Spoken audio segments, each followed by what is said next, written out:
बिस्मिल्लाहिर्रहमानिर्रहीम। 10th class की math हमने स्टार्ट की हुई है, तो आज थ्योरम पढ़ेंगे 8.1।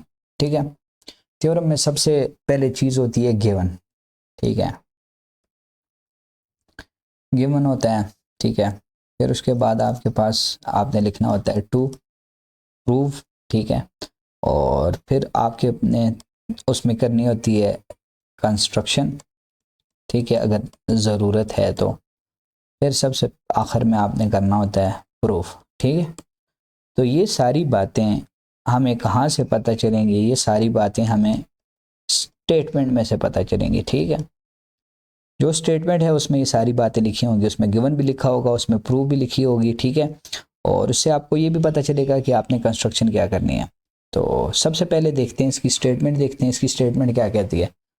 अब वो कह रहा है in an obtuse angle triangle. ठीक है, सबसे पहले आपको पता होना चाहिए कि ये ऑब्ट्यूज्ड एंगल ट्राइंगल क्या चीज़ होती है।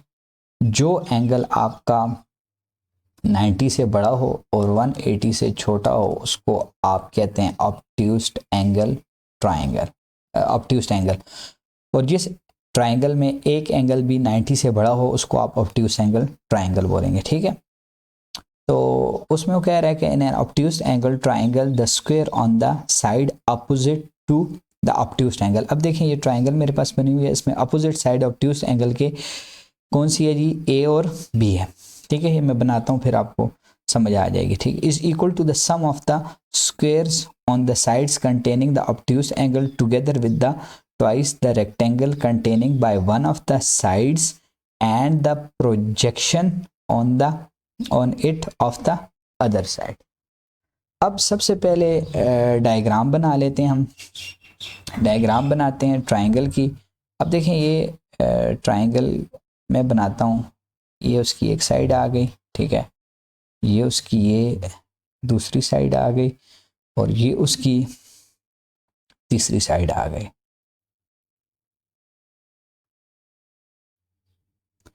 अब ये आपके पास बी है, ये आपके पास सी है, ये आपके पास ए है। तो ये मेरे पास ऑब्ट्यूज्ड एंगल ट्राइंगल आ गई है। अब इसमें ये एंगल जो है ऑब्ट्यूज्ड एंगल है। ठीक है, अब उसने क्या किया है कि ये जो ए बी है उसके अपोजिट ए के अपोजिट साइड जो है वो बी सी है, इसको उसने ए कह दिया है। ठीक है, स्मॉल ए इसकी लेंथ है और सी के अपोजिट आपके पास ए बी है, इसको इसने सी कह दिया, इसकी लेंथ सी है। और बी के अपोजिट ये आपके पास ए सी है, इसने इसको क्या कह दिया? बी। तो ये सब की लेंथ इसने लिख लिया। ठीक है, ये ट्राइंगल आ गई हमारे पास। अब साइड अपोजिट टू ऑब्ट्यूज्ड एंगल वो आपके पास कौन सी है? वो आपके पास ए बी है। ठीक है, फिर उसने थोड़ी सी इसमें कंस्ट्रक्शन की है। कंस्ट्रक्शन उसने क्या की है कि ये जो साइड है ये सारी, ठीक है, ये बी सी को उसने एक्सटेंड किया है। बी सी को उसने एक्सटेंड करके इसके ऊपर ये एक परपेंडिकुलर ड्रा कर दिया है इस तरह। ठीक है, अब ये जो परपेंडिकुलर है ये डी है। ठीक है, अब ये जो लेंथ है ए डी उसने इसको एच कह दिया है और सी और डी को उसने क्या कह दिया? उसने इसको पी कह दिया। ठीक है, अब ये सी डी क्या है? C D is equal to ये जो पी है ये क्या है? ये है प्रोजेक्शन है ऑफ ए सी का, ये ए सी का प्रोजेक्शन ऑन बी सी। ये जो बी सी है इसको आप एक्सटेंड करें इस तरह, इसके ऊपर ये आपका प्रोजेक्शन आ गया है। ठीक है, ए सी डी जो है वो क्या है जी? ए सी का प्रोजेक्शन है बी सी के ऊपर। अब सबसे पहले आपके पास इधर गिवन आ जाएगा। ठीक है, गिवन में उसने लिखा है जी in triangle A B C triangle में angle C is obtuse angle, वो मैं आपको बता चुका हूँ, एंगल सी जो है ऑब्ट्यूज्ड एंगल है। उसके बाद क्या है? लेट मेजरमेंट बी सी को उसने ए कह दिया है, ए सी को उसने बी के बराबर कह दिया है, ए बी को उसने सी कह दिया है, ए डी इस परपेंडिकुलर, ठीक है। ए डी जो है वो परपेंडिकुलर है फ्रॉम ए से to B C produce so that C D is the projection of A C on B C, let C D is equal to P and A D is equal to H, ठीक है। ये सारी बातें मैं आपको बता चुका हूँ। अब उसके बाद आ जाएं प्रूफ। प्रूफ में क्या है, मेजरमेंट ए बी का स्क्वायर। क्यों ए बी का स्क्वायर, ये साइड अपोजिट टू आपके पास वो है ऑब्ट्यूस एंगल है, तो गिवन हो गया है। अब क्या है जी, प्रूफ टू प्रूफ, ठीक है। ए बी का स्क्वायर, क्यों, side opposite to obtuse angle, ठीक है, is equal to sum of the square side containing the obtuse angle. अब देखें ऑब्ट्यूस एंगल किस किस साइड में मौजूद है, आपके पास बी सी है, ठीक है, ये बी सी पे, और ए सी पे आपका ऑब्ट्यूस एंगल क्या है जी, मौजूद है। तो ए सी का स्क्वायर प्लस बी सी का square plus twice one of the side उसने लिए B C into projection of other side on first side, तो वो क्या है जी, सी डी आपके पास आ जाएगी, ठीक है। तो अब इसको इसने इस तरह लिखा हुआ है कि ये आपके पास ये सी के बराबर है, सी का square is equal to A सी आपके पास बराबर है किसके, बी के बराबर है, बी का स्क्वायर प्लस ए का स्क्वायर प्लस 2 ए इंटू सी डी आपके पास किसके बराबर है, पी के। तो ये हमने क्या करना है, प्रूफ करना है, ठीक है। तो अब ये हमने प्रूफ करना है। अब इसके लिए ये प्रूफ करेगा, प्रूफ देखते हैं जी। प्रूफ में यहाँ पे आपके पास स्टेटमेंट्स आ जाएंगी और ये आपके पास रीजंस आ जाएंगे, ठीक है। अब आसान सी बातें हैं। अब देखें, in a right angle triangle A D B, A D और B, A D B triangle को उसने लिया है, ए डी बी ट्राइंगल को जब उसने लिया है तो ए बी हाइपोटेन्यूज का square is equal to B D आपके पास बेस आ गई है, ठीक है, प्लस ए डी आपके पास क्या आ गया, परपेंडिकुलर आ गया, ठीक है। क्यों, क्योंकि ए डी बी जो है ये आपके पास राइट एंगल ट्राइंगल है, ए डी जो है वो बी सी के ऊपर क्या है जी, परपेंडिकुलर, ठीक है। A D is perpendicular to B C, A D जो है वो परपेंडिकुलर है किसके ऊपर जी, बी सी के ऊपर, ठीक है, बी सी के ऊपर या बी डी के ऊपर, एक ही बात है। तो ये पाइथागोरस थ्योरम मैंने लगा दिया, ठीक है, पाइथागोरस थ्योरम लिखा हुआ है, ठीक है। फिर उसके बाद वो क्या कहता है, अब ये जो आपके पास बी डी है ना, ये आपके पास बराबर है बी सी और सी डी के, तो ये वैल्यू पुट कर देगा, ए बी का square is equal to B D हमारे पास बराबर है B C plus C D के बराबर है, ठीक है, प्लस ए डी का स्क्वायर उसी तरह आ जाएगा। क्यों जी, इधर आपने इसकी रीज़न लिख ली नहीं है कि बी और डी हमारे पास बराबर है B C plus C D के। अब A plus B whole square का फार्मूला ओपन हो जाएगा, ठीक है, ए प्लस बी का होल स्क्वायर फार्मूला आप ओपन करेंगे, ए बी का whole square is equal to B C का स्क्वायर, ए का स्क्वायर प्लस बी का square plus 2a into B, ठीक है, प्लस वो ए डी उसी तरह आ जाएगा, ठीक है आपके पास। तो इधर a plus B whole square का क्या लगाया मैंने, फार्मूला लगा दिया, ठीक है।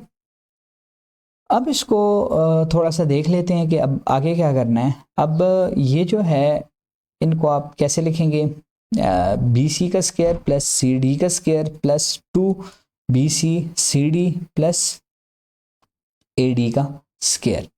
तो अब इसने क्या किया जी,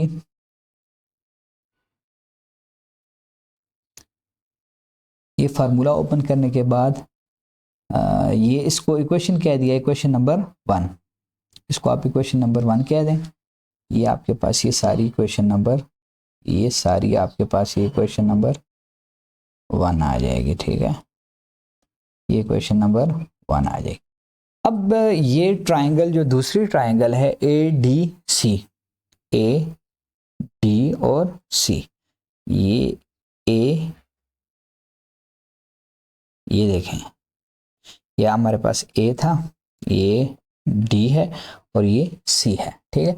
अब इसमें ये जो है वो पाइथागोरस थ्योरम अप्लाई करेगा।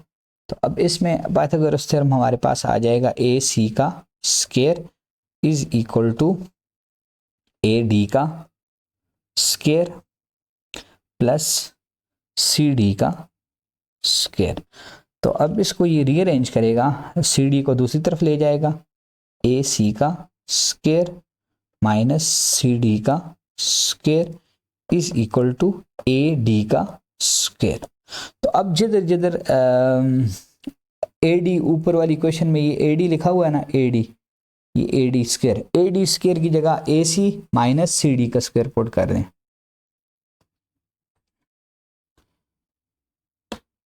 अब देखिए हमारे पास इक्वेशन थी ए बी का square is equal to B C का स्क्वायर प्लस सी डी का square plus 2 B C into C D.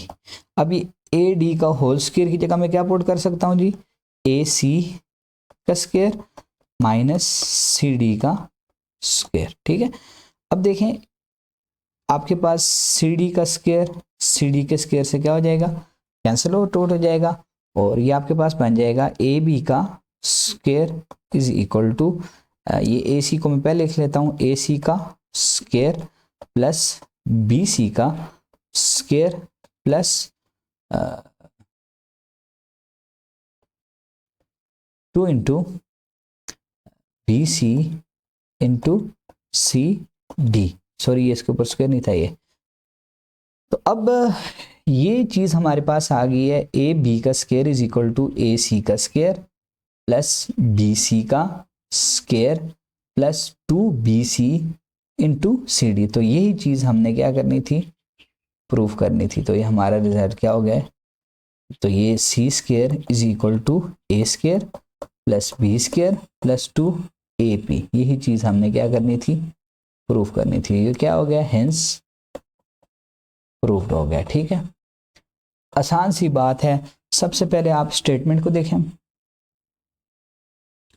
Statement, ठीक है। स्टेटमेंट क्या कह रही है, स्टेटमेंट को देखें। स्टेटमेंट से आपके पास गिवन भी आएगा, टू प्रूफ भी आएगा, और जो कंस्ट्रक्शन ज़रूरी है वो भी आ जाएगी, और प्रूफ आप इजीली कर सकते हैं, ठीक है।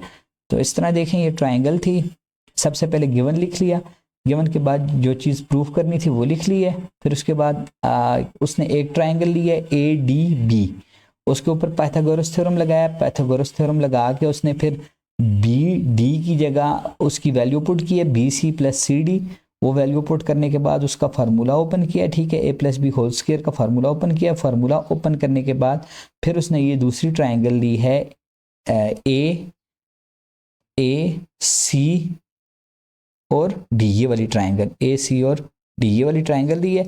इसमें पाइथागोरस थ्योरम लगाया है, इसमें पाइथागोरस थ्योरम लगाने के बाद इसने ए डी की वैल्यू निकाली है, और ए डी की वैल्यू को उसने पिछली क्वेश्चन में पुट कर दिया है। तो थ्योरम आपका इजीली जो है वो क्या हो गया जी, प्रूव हो गया, ठीक है। फिर भी अगर आपको चीज़ कन्फ्यूजन हो किसी बात में तो आप नीचे कमेंट करके पूछ सकते हैं, ठीक है। इंशाल्लाह नेक्स्ट वीडियो के अंदर नेक्स्ट थ्योरम को इंशाल्लाह डिस्कस करेंगे।